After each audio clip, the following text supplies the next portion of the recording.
Halo semuanya. Oke, kali ini saya ingin menjelaskan tentang gempa bumi Nias pada tahun 2005. Oke, peristiwa gempa bumi ini terjadi pada tanggal 28 Maret tahun 2005 pada pukul 23.09 waktu Indonesia Barat.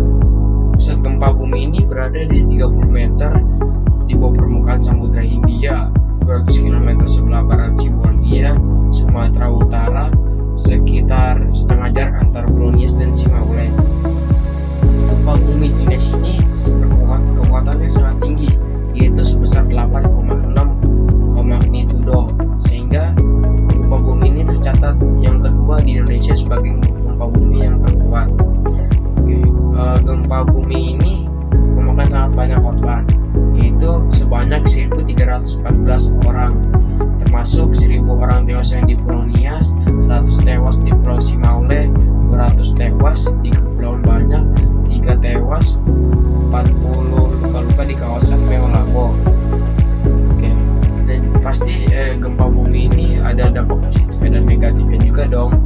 Dampak positifnya itu ada meningkatkan kewaspadaan bencana, mendorong inovasi teknologi, pembangunan kembali infrastruktur, pembelajaran mitigasi bencana, dan penguatan kelembagaan.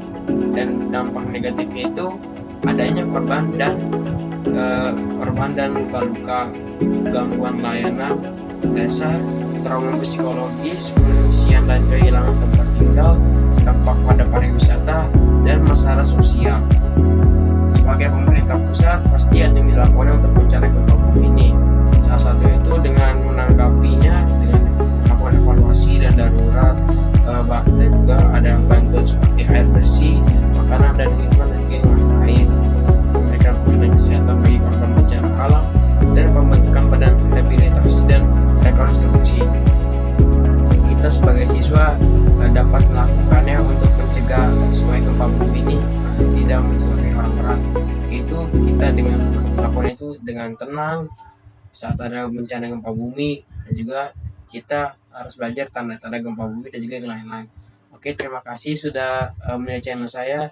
Terima kasih, Tuhan Yesus memberkati.